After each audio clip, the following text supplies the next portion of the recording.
everyone, this is a guide on how to make your very first Vrchat map. It will cover topics from where you get your assets, how to optimize the assets, and some common errors you may get and how to fix them. I will walk you through and explain Unity things as simply as I can, and if you're curious, I'll get into the specifics too. I'm going to assume you have the VCC installed from the Vrchat Creator Companion and the correct Unity version. Go ahead and make a new project for Worlds 2022, or I guess if this is the future, whatever it means. I also recommend importing using the VCC, the VR World Toolkit.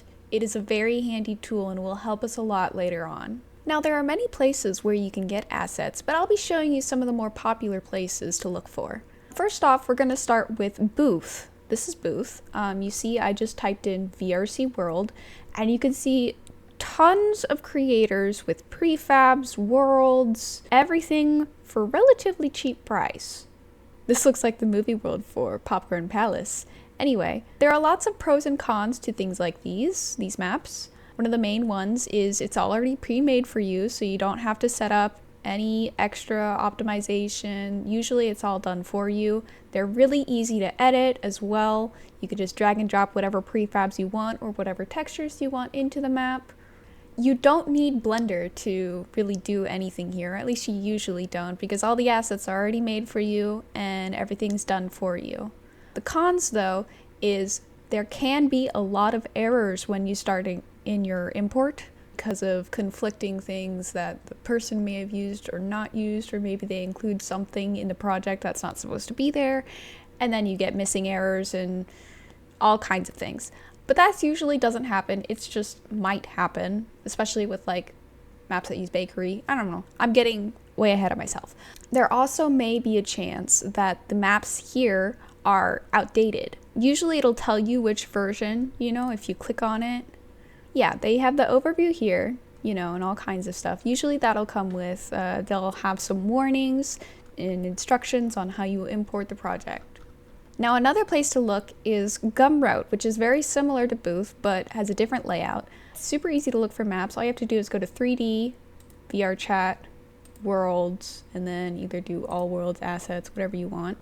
You scroll down a little bit, you'll start seeing maps like this one, this one, this one. Lots of cool maps here, each with their own instructions on how to import it.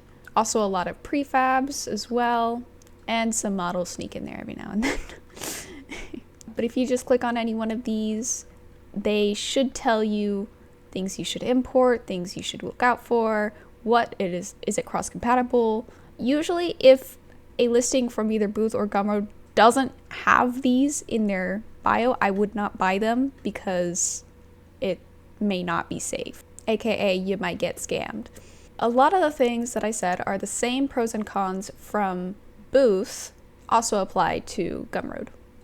Now to get into a slightly more complicated way of getting assets, this here is the Unity Asset Store, which usually runs sales and is mainly used for video game developers, not really Vrchat, but it's still a very popular place to get assets from. I go to 3D environments and there are tons. You gotta be careful though when using Unity Asset Store because Vrchat is very limited in what it can do, and you don't want to upload something that's never going to run smoothly on Vrchat.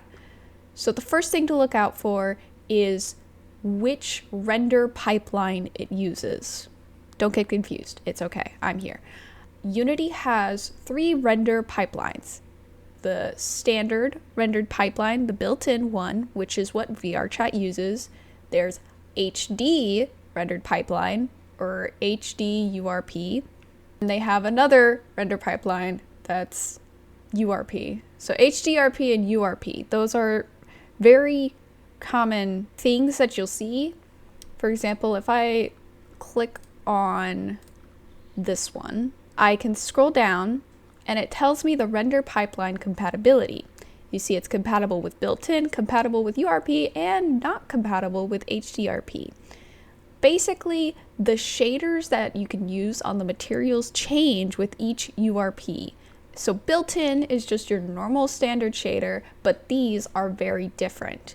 If you find a world that you want to buy, You can convert it to built-in, but it's going to be a lot of work, and it's probably going to consist of you reapplying every single texture to every single material and redoing all of that. So keep that in mind when you're looking for maps. It's also very important to look at the package content. I like to check this area to make sure that if I want a certain layout, like let's say for example, I want to just import this scene that they took this picture in into VRChat, sometimes they literally have those. So a lot of times if you go to scenes, you can see that there are demo scenes already pre-made, and you can just convert them to VRChat if you want just exactly what they make for the preview showcase. It's very important that you pick low poly assets because VRChat cannot handle a whole lot. The lower poly the asset, the better it will run. So down usually in here, you can see high quality, low poly optimized foliage. That's great. We love low poly. And usually sometimes it will include the polygon count or the try count. Another thing to be careful of when using the Unity Asset Store is a lot of times they will be made for a very specific Unity version, and you can find that here. Or sometimes they'll have the various different Unity versions with the render pipeline area as well. You have to be careful though, because if you download something that's like a future Unity version, you have to take it and convert it back to the VRChat Unity version, and that is very time consuming, but it is possible. You usually don't have to use Blender when using Asset Store assets because everything's usually already done, but there's definitely a lot more optimization work that goes into this because these assets are specifically made for video games in general and not VRChat. So sometimes when you have assets that are really unoptimized, like if you don't check the description and they say not low poly, you know, high poly, you will have to bring it into Blender and optimize it yourself. The next website I'm going to tell you about is Sketchfab. Now, Sketchfab has a lot of assets, but I would not go here for an entire world prefab. Instead, I like to come here when there's a very specific asset I need. So, like, let's say, for example, a statue. I always make sure to click on downloadable so that you can actually, and there are tons of statues that you can buy with this little $sign, or just outright download right here. Make sure you follow everybody's rules when they're in their creation. When you download it, you can click here, OBJ, and the licensing information is here. Everything you need. Also make sure to read the descriptions. The more difficult part about Sketchfab is a lot of times the assets are not optimized.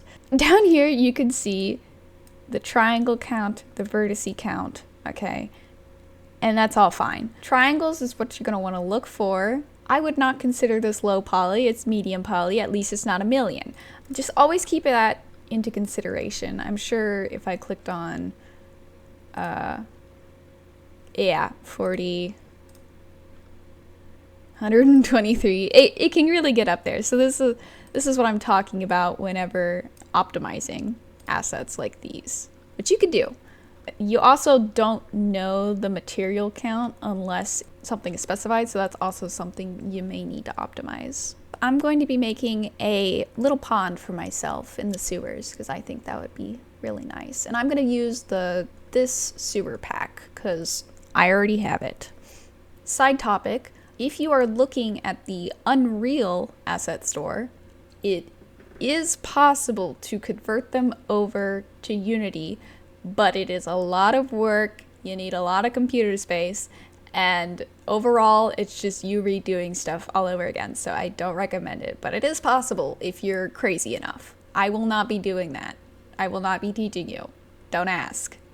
Now I'm gonna hide myself in this little corner and hope and pray I don't block anything, but I'm gonna go ahead and create a new scene, just basic built-in, and start importing my assets.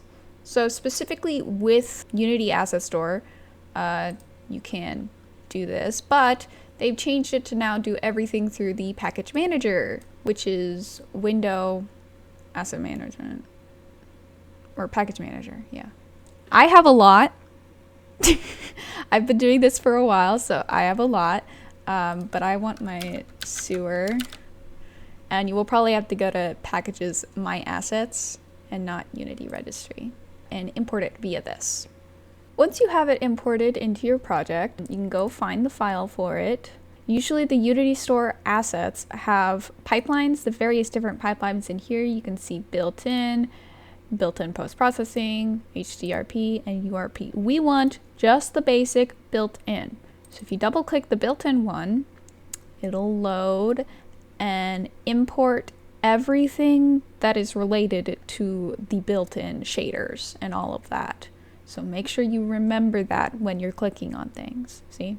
Import. Now that I have everything imported and what I need, I don't want to do the demo scene. I'm going to make my own. So I'm going to go to the Prefabs folder and just make something. I'll be back. Okay, after a few hours and a nap, I've finished the bare bones of the world. As you can see here, I've got this little drain room. You go in here. It's a nice little nature pond in the sewers. Now I decided to get some free plant packs from the Unity Asset Store. So these are all available, all these plants are for free over there. I also made this little stone thingy because I wanted it and I couldn't find it in the pack. So great, I've got what I want the main world to look like. Ignore it. What? Lesson number 1. Anything can be hidden by a little black box. No one's gonna know. You wanna upload this to Vrchat. Well, first you have to assign a spawn point. So if you go to packages, scroll all the way down to Vrchat worlds, samples, and Udon example scene, you'll see this little folder called Prefabs. If you click on this, you'll see a lot of prefabs that Vrchat has provided, like a simple pen, an avatar pedestal if you wanted to avatars. The mirror is here. You can literally just drag and drop it and position it however you want. And boom, you have a mirror. Although I recommend only showing players so that it's optimized. But I don't want a mirror yet. Instead, we're going to focus on this one, VRC World. This is your spawn point. All you have to do is drag and drop it into the map. And I like to raise it just a tiny bit higher than the floor level, just in case players accidentally spawn through the floor.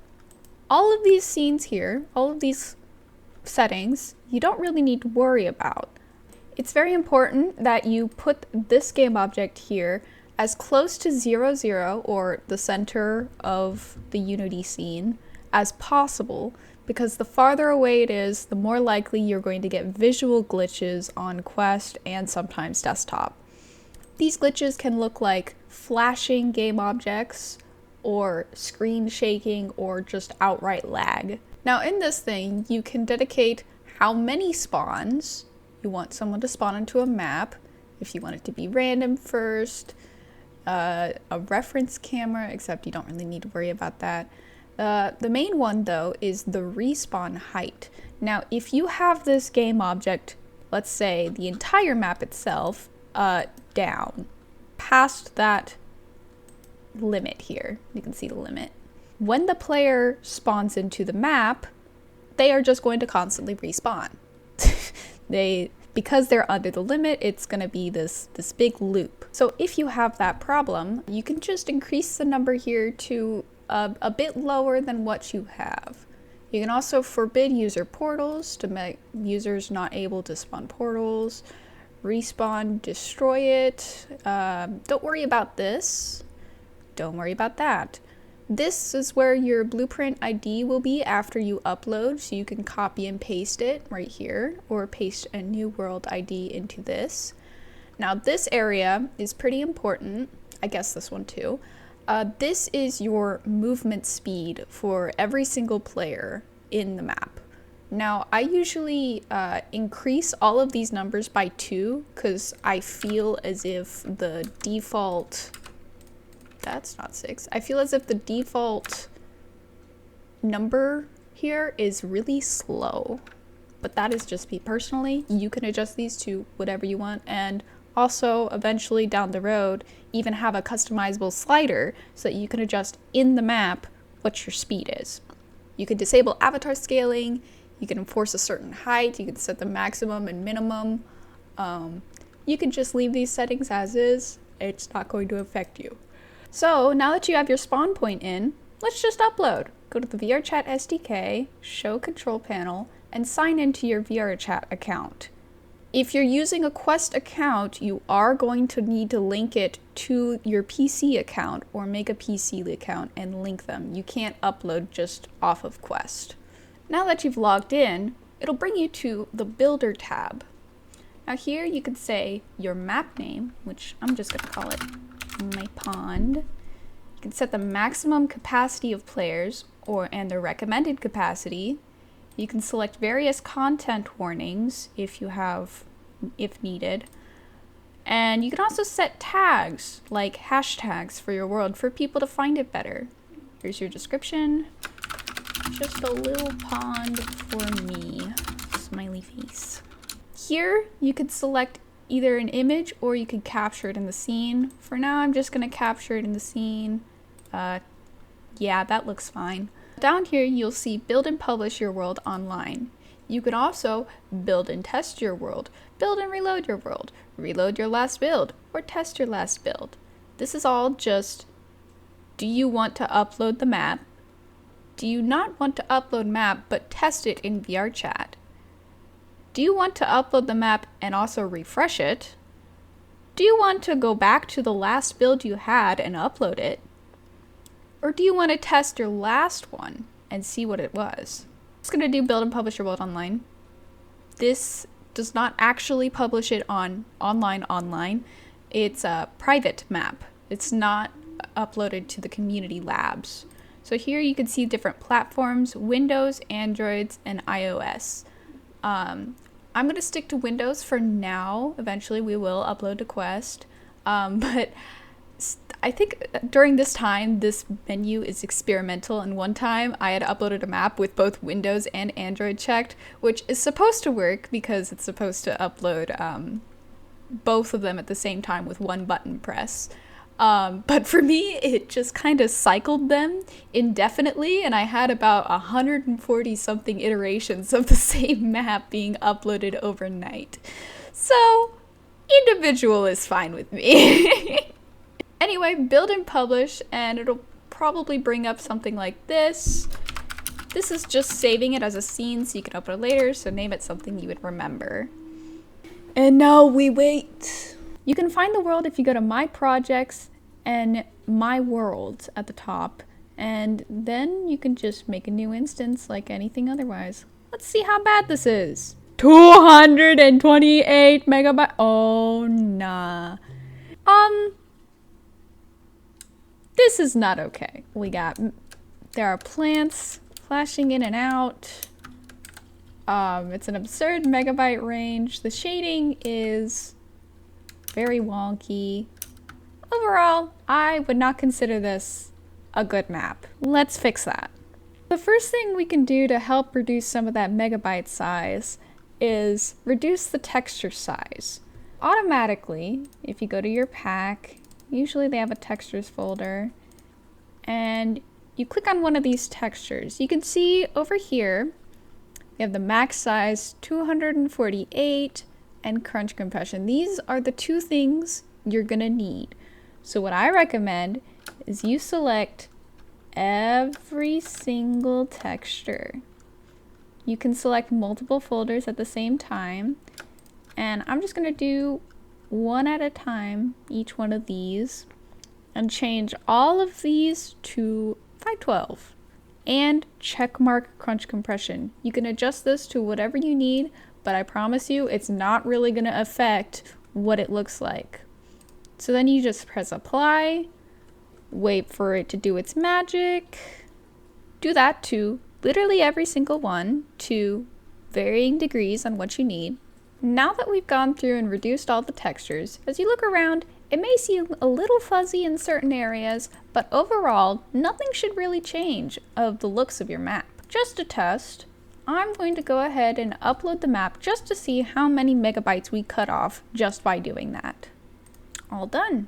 Now we can use World Debugger to see the file size without having to go, and oh my! Do you remember that number that we first started out with? Okay, yeah, that's a lot better. But we can do so much more than this. So, if you thought that was crazy, just wait. We're going to get into the next topic of shaders. As you can see here, I have these water effects, which is a water shader that came with the sewage pack. This probably isn't Quest compatible or VR intended, so I'm going to be changing the water shaders to a different one. Now for today's map, I'm going to be using Milk Deluxe's Simple Water FX for Quest. Now using something like this can be as easy as going into the folder, going into the pre-made materials, and just dragging and dropping what you already have. But obviously, I'm going to do some tweaking to this because I do not like this. And voila, better water that's more optimized. But we can do more. Clicking on any one of these meshes. Yeah, let's do this one. You can come down here and see the shader for this. Usually, like this one, there are lots of different assigned textures to one thing. Each and every one will make up more file size. So it's better that if assets reuse the same material, you can see, like this. But sometimes we don't need all that. Like the metallic, we don't need that. And instead can adjust the smoothness based on this. Ooh, topic on smoothness. Never set your smoothness to 1. Don't do this. It will break your lighting. If you want it to be super shiny, make it as high as possible, but never just 1. Okay, it will not look right. Same with your metallic. See here? It does not look right. Even if you do reflection probes, which we'll get to that later. Usually for Quest, I avoid the standard shader. You can go to the Vrchat, mobile, and standard light for a more optimized version of the standard shader. But even so, reflections in general just aren't very good for Quest. What I usually like to do is Vrchat, mobile, and I use some of the diffused shaders. The diffused shaders may make the mesh a little bit brighter, but it only uses however many textures it is. Sometimes if you use just the basic diffused, it just uses the main texture, and that is it. And it still keeps good lighting, good shading, and everything you need. I want this to be a little bit shiny. I'm going to use specular. And I'm going to change all of the shaders to this, or a diffused in general. Now one thing that's important to know, you cannot transfer all the shaders and all the materials to be the bump diffuse for optimization. There are some, like this one, which has to have cutout, which takes the texture, you see, and cuts out the mesh to match that texture. Now this is known in standard, but there are a bunch of other shaders that do the same things. We do have a problem. Quest does not like transparency or cutout really. So instead what I like to do is I go to click on the shaders and I go to nature. Now nature leaves fast, or leaves any of the leaves, will be a lot more optimized. And you can adjust the cutoff level with this. Sometimes if the tree you're using or the plant pack that you're using is made from the Unity plants or has the proper vertices to support it, you can add a wind zone to make the leaves appear to be moving a little bit. But it's super easy. Create an empty wind zone add component, type in wind zone right there. And you can toggle on and off this game object for a toggle in the map for optimization. But my trees don't support that, so I will not have that. Now that we have a lot of shaders that more optimized, we can move on to the next topic. This may get a little complicated to understand, but I promise you I'll walk you through the entire process. Usually in Unity Asset Store things, they will use something called a LOD component. Now I'm going to click on this plant, and you can see down here there's LOD group component, LOD 0, LOD 1, and cold. All this really is loaded on distance. So the farther away I get from this plant, the next LOD it loads. And then if I'm far away completely, it's cold entirely, which means it's non-existent to render. This is super helpful with optimization, and you can manually change how far away each thing is happening. And also the scale, you see the box change? The scale of how big the object is, and that will adjust the distance properly itself. So this is a good and bad thing, because usually in Unity Store assets, they like to make a lot of LODs, and Vrchat just doesn't need that many meshes in a map. I like to go into each prefab, or find the prefab folder, and double click on a prefab. Now you can see here there are two LODs. There's this one and this one. One is noticeably lower poly. Well, I don't really need that one, so I can just delete it. And right click this component and delete it. Yes, I want to delete it. And now it's only the lower poly mesh. And I can make it so that it's more cold over here. So you can adjust this to whatever you need, and you can go back, save, and work on the next one. You want to click on the mesh, you can go into the mesh statistics here and actually see how many triangles it has. So there is a very clear difference. Anyway, I recommend going through your project and switching all the models to the more optimized version and increasing the cold value when needed. Now, as I'm going through my prefabs, I realized that there are some assets that I have that don't automatically come with LODs. This one doesn't really have individual meshes that can be cut out, but we can always just add it in general to cull at a certain distance. It's super easy. I'll use this as an example. Add component, LOD. That'll bring up a bunch of different ones. For this one, I'm just going to need one LOD and then have it set to cold. Here you can see the distance, make it relatively the same size as your model. I can't make it go up or down, so that's just what it's going to be. And you can just drag and drop the mesh right into the renderers, and then whenever it's far enough away, it will be cold, as you can see. And you can pile on however many ones you need, including the same object that it's on. There you go. So now they're gone when you reach that distance. For big assets, I don't recommend doing this unless if you have an insanely large map. But yeah, that's how you add onto the LOD components. It's that easy. Now, if you remember how our plants were disappearing when we got a certain amount of distance away, that was because of the LODs. Now that we have adjusted them, they shouldn't disappear when we go a distance away. Except for this one. I'm fixing you. Now, why do I say edit the prefab instead of just clicking in the inspector and editing it here? Well, when you have the same mesh over and over again, like in this instance, if you click on the prefab or right-click prefab, open in isolation, you can edit all of them at the same time just in this.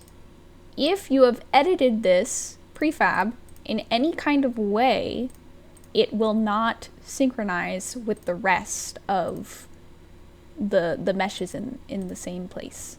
So like these lily pads, I did it once and now I never have to do it again because all of them are the same. It's super fast, and I always recommend editing the prefabs instead of editing in the hierarchy. Next thing I'm going to talk about is colliders. Now, colliders basically would stop you from leaving the map entirely. They're very important. As you can click on any mesh and you see mesh collider, there are lots of different kinds of colliders. I'm going to just type in collider as an example. Now, a majority of these you're not going to use. Some of the main ones are going to be sphere collider, mesh collider, capsule collider, and box collider. Now these can get really unoptimized really quickly, especially with mesh colliders. All of these little points, you see the little squares, when the player collides with this point, it sends the message to collide.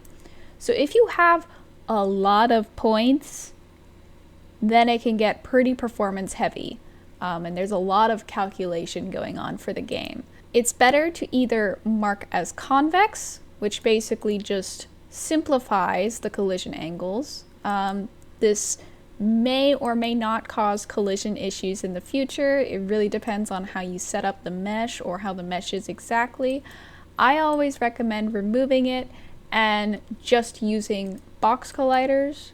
Like, you see how this big pipe thing is a mesh collider? I would rather turn these into box colliders. Now there's an issue here with turning this one into a box collider because you see this hole in the middle. If I turn this into a box collider, they cannot go through the hole. The second thing about colliders is removing unnecessary ones. So, for example, we'll go back to the plants. Here's this plant, a leaf in the ground. Open it up in isolation. You can see it has a box collider on it. I don't want to collide with this and I want to move freely in the water, so I'm just going to remove it. And would you look at that? So much better. Hey, there's another one. And I'm going to just go through and remove all of the colliders from these plants, because why would I need to collide with the plant? Some people, for their trees in their map, decide to remove the collider from the tree. I like to, because I don't like running into trees, but that's just a personal preference of mine.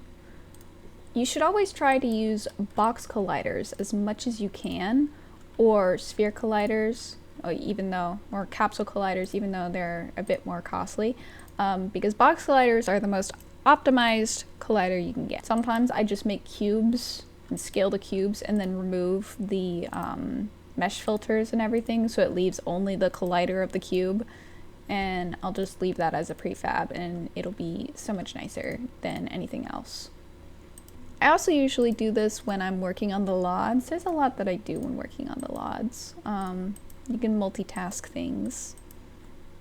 When meshes are curved like this, you can't really do a box collider. I mean, you can, but it's not going to be as accurate. You can make lower poly mesh collider versions of the model and just leave it as a mesh collider version, so that instead of using the high detailed stuff, it only takes the low poly. That could be very handy. Those don't always exist. Sometimes you have to make your own in Blender. Okay, I think I've got all my colliders done. What's next? Next up is lighting. Yay! This is gonna get really complicated really fast, but it's okay. Don't freak out. Don't freak out. Don't freak out. You're gonna go up to Window, Rendering, Lighting, and it's gonna bring up this silly little thing. Sometimes it has one pre-made. I don't, so I'm just gonna click New, whatever. I don't care what it's named. There's a lot to go in here, but we're not even ready to hit this tab yet, so go back to the inspector. I'm going to explain baked lighting, because baked lighting is the most optimized way of lighting. Basically, instead of doing the real-time lighting, which update it literally every frame that you're in the map, it instead stores where shadows are supposed to be. It bakes it into the map and it stores it into a texture file so that you only need to load it once. This does mean, though, if you move any asset after baking lighting, you will have to rebake the lighting because the shadow will still be in the same place. We can open up our light bulb prefab. And, oh, hey, a collider that I forgot. We don't need that. click on this point light. See how it says real time? I'm going to change this to baked. And you can do no shadows, hard shadows, soft shadows. If you want shadows, hard shadows are probably going to be more optimized than soft shadows. You can adjust the temperature. You can do a lot. And I usually make the range bigger by an absurd amount so I can use less lights in a scene. Because the less lights you use, obviously, the more optimized it's going to be. Do keep in mind the intensity here.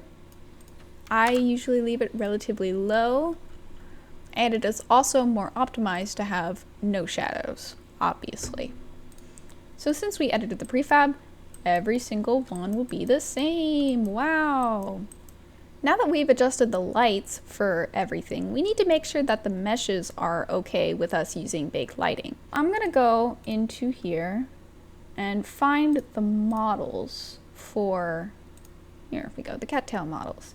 If you click on the FBX or OBJ or DAE, whatever you're using, you'll see a lot of things here, and there's a lot we can do here to optimize. Here we can do mesh compression, which will save you fraction of megabyte size if you really need to.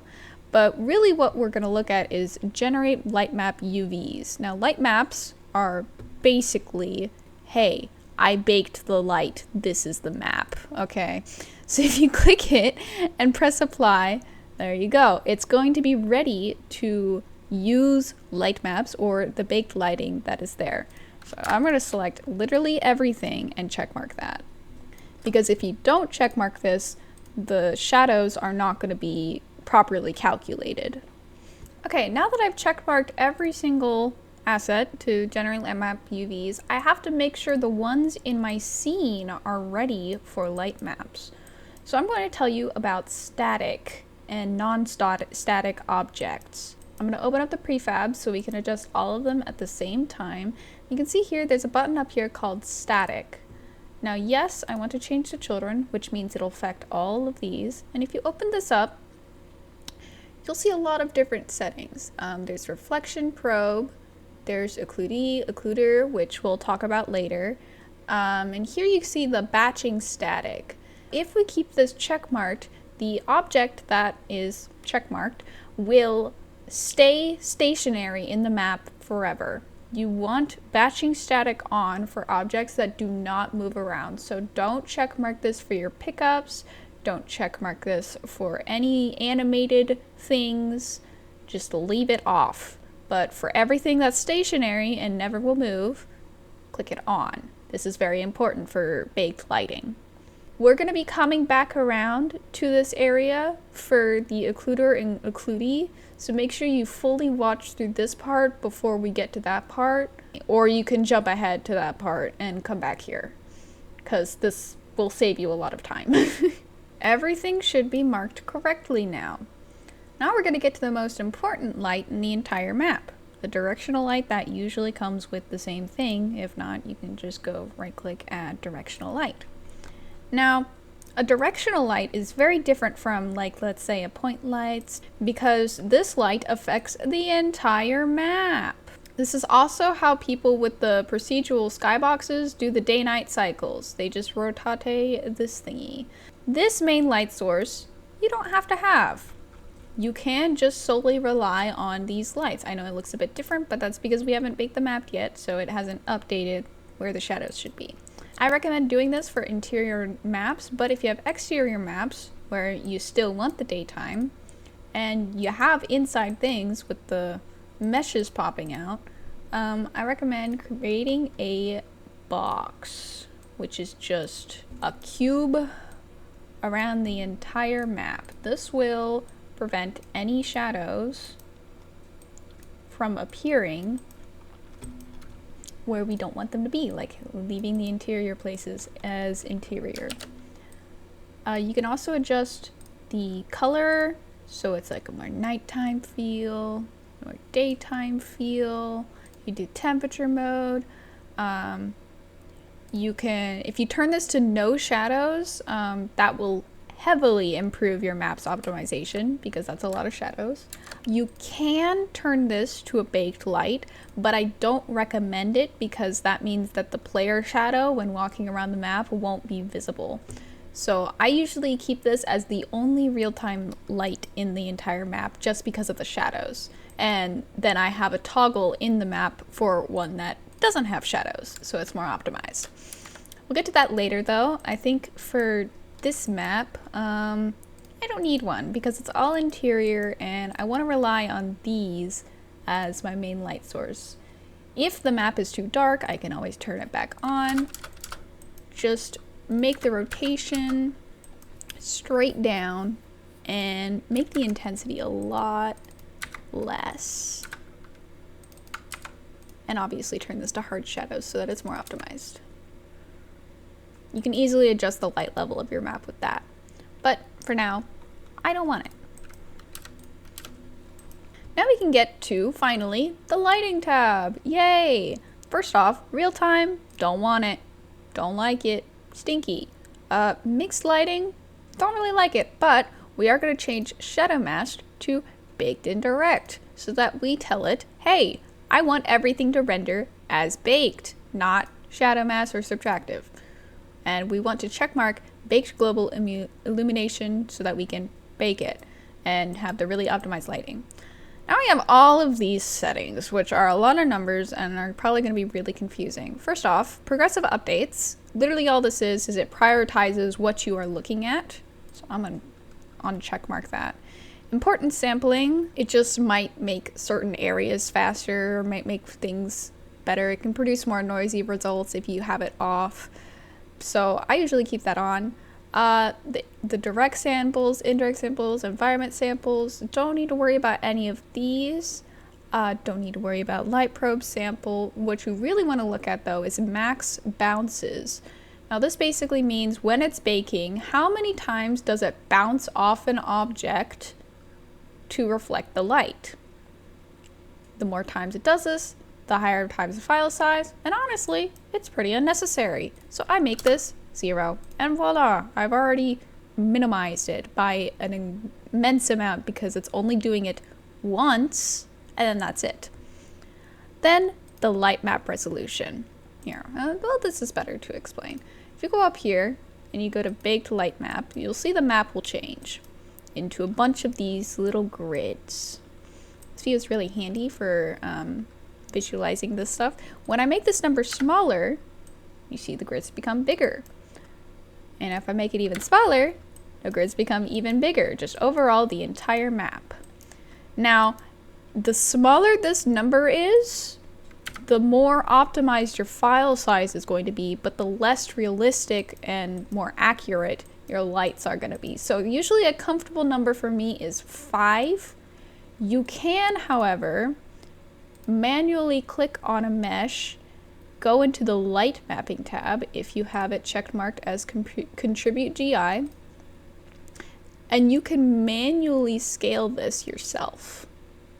You can also do this in a prefab, which is fine. I'm not going to do that. I'm going to leave everything at 1 and just leave it as 5, and that will probably be good enough for me. The max light map size is the size the texture is going to appear, and I make this 2048 so that it produces less textures and gets more of the lighting into one texture, one atlas. The light map compression, it doesn't really matter. I usually have it on low or normal quality.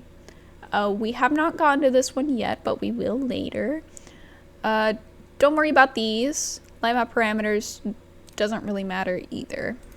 Now that we've done all that, this is really up to you. This is what matters more in your computer. There's CPU and GPU. So do you use your CPU to bake the map or do you use your GPU to bake the map? I use my GPU because I have a nice GPU and it's a lot faster than CPU. Sometimes people can't handle it, that's okay. In this process, you're obviously going to save before you do anything, because this is probably where a majority of projects crash because the computers cannot handle it. If you have a weak computer, close all of your programs that use memory, so your YouTubes, your everything, your games, and then hit this button. Do not hit auto generate. You don't want that. Your computer can't handle that, and you don't need it. So after you've set up the settings to whatever you need, click generate lighting. And because this map is small, wow, that was really fast. And now looking at the map in this view, you can definitely tell there's a difference, but we'll go back to the shaded view so you can really see what the map looks like. Wow, a lot better. But there are definitely still some problems. This room is too dark. You can see there are lots of trees and stuff taking up the lighting, so it's not really appearing where I want it to. So I think I'm gonna go up here and I'm going to add light, area light. Now this is a funny little thing for baked lighting that can really easily make your rooms a lot brighter without having to do the point lights just in a square. So you see how I can see through this roof, but if I look up, I can't see through this roof? That means the light can see through the roof. So if I just put the light up here and I go back and I bake the lighting again, you can see up here, this is a lot brighter than before, but it's still not really illuminating everything that I want. So what happens if I just move it down here? Wow, the room really brightened up after that. But our roof is still having issues. So with enough messing around and tweaking whatever you want, you can ultimately decide to go back to a directional light, which will automatically brighten up literally everything. You just have to rebake it. Or you can just keep messing around with point lights, which is what I want to do. Okay, I changed the trees back to standard because it was looking a little wonky with the point lights. So obviously if you wanted these shadows to be more accurate, you can up this value, the Lightmap Resolution, and it will be a lot more detailed in what you need. But that will increase this number, which will not be happy later on. My water shader isn't really liking the lighting, so maybe I'm gonna have to change it, or maybe I can make it darker. That's more like it. We'll see if I'm gonna change that later on, but for now, that's fine with what it is. Now that the main part of the lighting is out, we'll go to environment. Here, if you have an interior map with no windows, you can do the greatest thing optimization has ever done and just get rid of the skybox. Voila, less textures, less everything. This doesn't really matter if you don't have real times. The environmental lighting where it says skybox, you can change it to gradient. You always want to have this as the light at the top and the dark at the bottom so that the avatar lighting will be good, but any one of these will work. I just like gradient. And the reflections, you don't have to worry about this right now. The only other thing that's important is the fog. Now you can do a lot with Unity Fog. There are lots of different options. Personally, I don't think I need fog for my map. Maybe just a little bit. And of course you can change the color to whatever you need. Maybe just a little bit of fog would be nice. Now once you're done here, you can go to the real time, which you shouldn't have any. But here's the baked light maps. If you click on this, it'll automatically bring you to the folder where your light maps are. Now these are basically all of the shadows and all of the data in 2 images because we chose the 2040. You can compress your map even more by selecting both of these and lowering the max size and crunch compressing. If you look, it didn't really do much to my map. Sometimes it does. I don't do it too much because obviously this is the lighting. This one, I just turn it all the way. And that reduced it by half.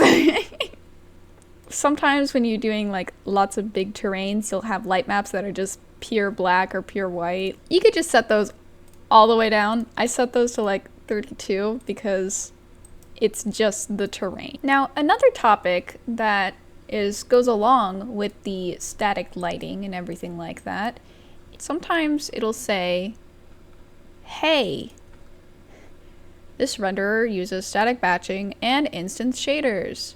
When this is active, instancing is disabled. If you go down to usually all material shaders have this, there's enable GPU instancing, which basically means, hey, I'm going to use the GPU more when rendering this instead of including it in the batching for the lighting where the CPU uses it. So it's a lot more GPU heavy. I recommend doing this for objects that have multiple of the same material and they move around a lot, like for pickups. Atlas pickups with the same texture, definitely use that. Little avatar tip for particles, you can also enable that, and it's a lot more performance friendly. Now there are more lighting things that you can do that we'll get to later that are entirely optional, but for now the bare bones is done. Now we're going to move on to occlusion culling, if that's how you say it. If you go up to Window and go to Rendering, you'll see it right here, occlusion culling. And if you click on occlusion areas, you can see create new occlusion area. Wow, does it all for me. Basically what we're doing, this is going to be a lot, but don't worry, I'm going to explain. In a majority of your Vrchat maps that have this set up, whatever is rendered in the camera, so whatever you're looking at is the only thing that is actually visible in the map. So when you're doing your thing and you're looking at something, the entirety of the map is gone. Something a lot of people don't realize. This is obviously very optimized, but you have to tell which assets you want to occlude and which ones you don't. But for now, we're going to set up the areas. If you have an interior map like mine, I recommend having multiple occlusion areas for each room. You can just set it to be a general size, and then we can move on to the objects. Now you can get back to your regular scene view by clicking all, or just clicking the little X mark on this little thing. But now we have to set up our objects for this. So let's, for example, take this tree. Prefab, open isolation, because obviously this is what I told you to come back to. Back up here in the static thing, you can see here there's Occluder and Occludee. Occluder means big objects, your walls, your things that are taller than the person so that they can not look through whatever it is. Occludee is for your small objects, your little props, your furniture, your everything behind a wall that is smaller than a player or can be hidden behind a wall, mark it as Occludee. Using the areas that we made, it will calculate what is checkmarked as Occluder and what is checkmarked as Occludee. If it's checkmarked as Occluder, anything behind it will not be rendered. So all of the Occludees and Occluders behind this one will not be rendered. But if it's in front or in view, like this would be an Occludee, then it will be visible. You can do the same thing by just doing this and uncheckmarking Occludee and then selecting the little tiny objects and checkmarking that as Occludee. Yeah, there we go. Occluder and Occludee. It can get really confusing, but if you think of it like, okay, if the object is taller than the player, Occluder, obviously, but if it's tiny, Occludee. And you're going to do that for every single one. I often do this when I'm marking things as static and not static. We'll check back in after I'm done. Now, obviously, you don't want to have both Occludee and Occluder checkmarked on the same model, because that means it does both. It does the Occluder and it also is an Occludee, so it can't decide, and then it freezes out, and then it's always rendered because it doesn't know when to not be rendered. So you always want to pick one or the other, never the same. There are also a lot of objects that don't need to be a part of the occlusion. Like usually I do big things of water, like big oceans. I don't include that in the occlusion. All you have to do to not include it is just uncheck mark both, and they will not be included in the bake. I also don't recommend pickups. Pickups should also not be included, or objects that move around should not be included in this. So once you're done check marking everything, you can go back to the occlusion thing and click on the silly little button named Bake. And wow, it's already done. Now, the map is going to change. This is an example of what it's like in Vrchat.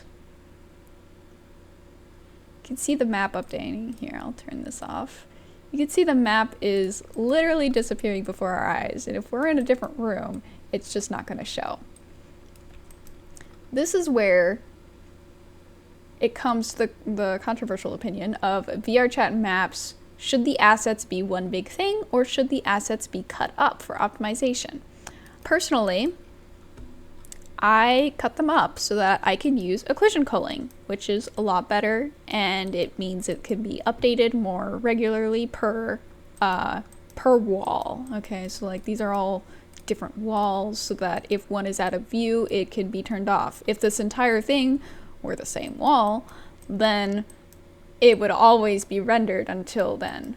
That's why there's a little issue with when doing combined material or combined meshes. Like sometimes people make a big hedge maze or something like that, or a lot of buildings in the same thing, and they want to just combine every single one of them so it's one mesh, so it's super optimized. Well, now it's not optimized because the occlusion can't do what it wants to do, and it will always render it if that mesh in the big group is rendered.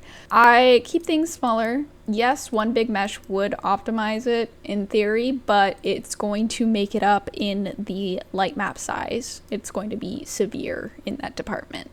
And if you guys wanted to, speaking about lighting, you can check mark this little thing now, which includes the data from the occlusion into the bake, which can sometimes help with certain shadows.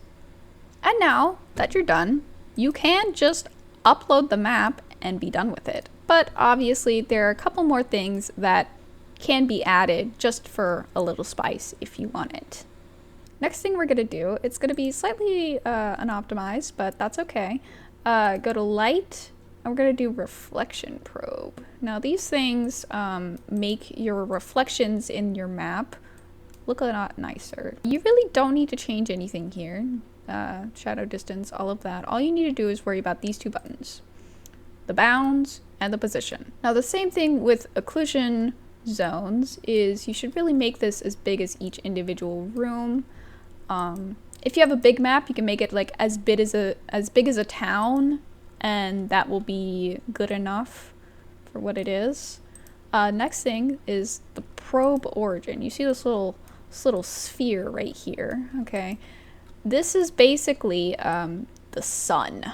This is the sun. So wherever you place this, the light probe direction of the sun is going to be here. So I want it kind of in here. I think that's a pretty good option right there. And then I'm just gonna duplicate this and move it over for this one. You can't really rotate these, so just a general estimate is good enough. Half the time I don't include these because I just do the basic skybox reflection probe lighting because it's more optimized, and the more of these you have, the more things you have to compress. It's just more data in the lighting tab. But after you're done with that, you can just rebake the map and it'll update using the reflection probes. The other thing you can do is a lot more complicated. Light probe group. Now we'll bring this up. Light probes are for handling dynamic moving objects. So your pickups, your players, things that move around the map. These can help apply shadows properly to their models depending on where they are in the map, but setting them up like actually is super complicated. Usually properly, if you want to do it, it would be one really close to the light, one a bit farther away from the light, and then another one farther than that in segments. And that would be for every single light on the map. I'm not doing that right now. Although there are things in the asset store that are scripts that can do it all for you. Yeah, like here is magic light probes, automatic light probe generator, probes and volumes. These are probably all going to help you by automatically doing all the complicated calculating for you. Just know it's going to increase the size of your map, like the file size for the lighting. That's what I mean by it. Okay, now that I'm done with the lighting, another little silly thing that you can do is post-processing. Now, post-processing is only a part of PC, so it will not toggle for Quest. But if you remember our silly little world debugger, they have a cool thing that just does everything for you. Oh my god. And voila, now I have post-processing. This can be unoptimized, but you can adjust every little value that you want. You can make it, this is where bloom happens down here, adjust the intensity, the color. You can give the map a little hue. A lot of people use this for underwater things, like you could just color it blue and make the screen blue, but I don't want to do that. I think I'm going to make it just slightly yellow. You can toggle the game object to toggle it on and off, and you can also use sliders to change a bunch of settings and add multiple different effects. I don't need any of these effects. I think this looks great. Okay, I think the only thing this map is missing is some audio, because right now if we go in it, it's just going to sound silent, and that can be really unsettling. If you go to the Unity Asset Store, you can search up audio, and better yet, you can search outdoor audio, price, free, and wow, we love free audios, free water stream sounds. Let's try this one. Now that I have it imported in my project, I can go down to music and atmosphere, sanctuary, slap it in the map, make sure checkmark loop, make sure it's 2D for your music. If you're doing like any kind of ambient area things, you make it 3D. Maybe turn the volume down to 0.5. I'm not exactly sure how loud this is. And then for the asset itself, optimize it. Because it's a music, we can turn this to streaming, compression format Vorbis, and we can turn this down to whatever we want. I'm going to keep it at 40. And if you hit apply, you can see it just reduced the size by a lot and shouldn't really change much. If it's like a one-time event thing, I would not recommend streaming either compressed in memory or decompressed in load. I always recommend Vorbis because you can crunch here. And yeah, let's check out what the map is like. Oh, BLISS! BLISS!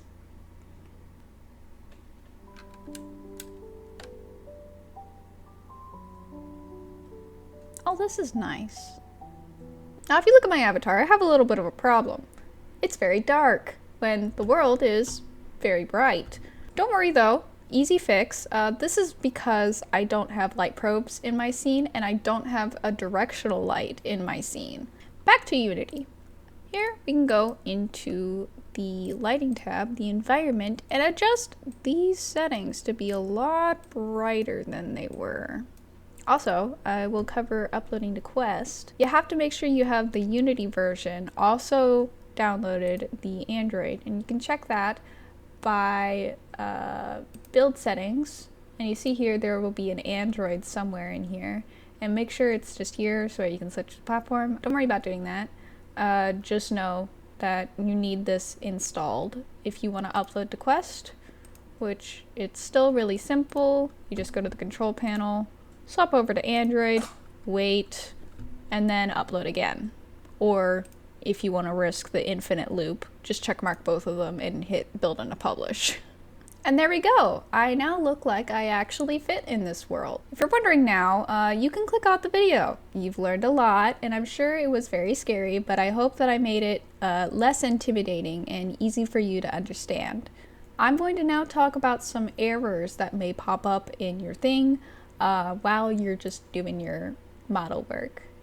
So one of the biggest things that I have two pickups here. If objects that have some kind of script on it are named the exact same thing, sometimes it causes Unity to go, what? And it doesn't know which one that is being referenced. Vrchat has a thing. If you go over to utilities, you can see network ID import and export. You see here, identifier mismatch. It's like, hey, these are named the same things. I don't know what this is. And a lot of times Vrchat will be like, I'm sorry, your upload failed. And you'll be like, what the heck? Always check your network ID and always make sure objects have a different name. So cube 1. And then you can click regenerate IDs. And voila, now you can upload. You see how it's only considering the objects with scripts on it. So all of my world walls are not considered in this. Now sometimes when you're working on stuff and you click on your meshes, you'll see a thing that says overlapping UVs, and it's a little triangle. This usually is fixed by clicking how we click on the generate lightmap UVs and press apply. This usually fixes the problem, but sometimes it doesn't. This is when the mesh has, oh, here's a perfect one. It has the UVs, so the texture, which is on the mesh that tells it where to put which texture where, is overlapping with the same UV on the same thing. You know what I mean. They overlap. You can actually go up to this view and click on UV overlap. Yep. You see where everything's red? That's where it's overlapping. All of these meshes have overlap even with it checkmarked. So ways you can fix this are scaling in Lightmap, obviously, but that's going to increase your stuff. If you go to lighting and increase this value and this value, it will also maybe help fix that. But a lot of times I don't really worry about it unless if it's too much to deal with, then, then I'll fix it. But for now, if I go back to shaded, it looks fine. Sure, it's a little messed up, but it looks fine. Hope and pray you don't have to go into Blender and redo the UVs so that they're not slightly overlapping each other. If you're making your own assets, definitely make sure that they are not overlapping whatsoever. Even if it's like by one vertice, like don't do it. Now let's say, for example, you add in a prefab. This prefab may or may not be a horse. And you go, okay, finally, I can just build and upload.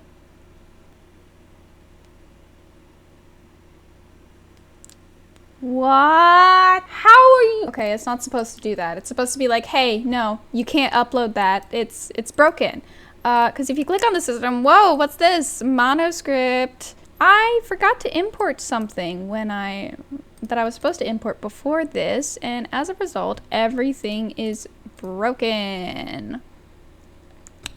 So always make sure you import everything required in the prefab before you import whatever asset you want.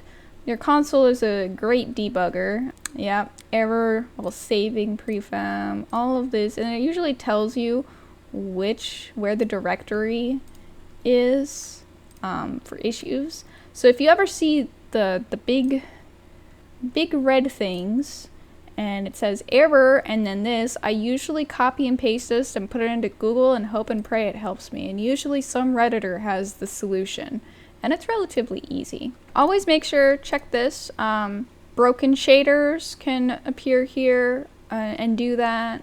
Broken scripts can do that. You can just click the little clear button if that's getting annoying. All you have to do is delete whatever is the problem, or delete and re-import and figure out what's going on. A lot of maps that use Bakery, which is an external software kind of thing that you import into Unity so that it can bake things for you instead of using the Unity baking stuff. A lot of people have great success in it, but I personally have too many issues with it, with errors and everything. So if you import one of those funny little maps and you're like, why can't I upload? And you go to console and it's like, Bakery. Yeah, delete Bakery. You're probably need to import it beforehand and they didn't think that. Here we are at the end of the video. I hope you all learned something from this, and if not, I hope this can teach your friends, and I hope I explained it enough in a way that everybody can understand. I know this video was really long, but I hope the timestamps help accommodate that. If there are any errors in the future, I'm probably going to cover udon things as well in the future, like toggles and that kind of stuff, because that deserves a whole nother video. This is just for bare minimum, I would say. I hope you enjoyed and I hope this helped you. If it did, leave a like and subscribe, because cool. And yeah, I'll see you another time. Bye!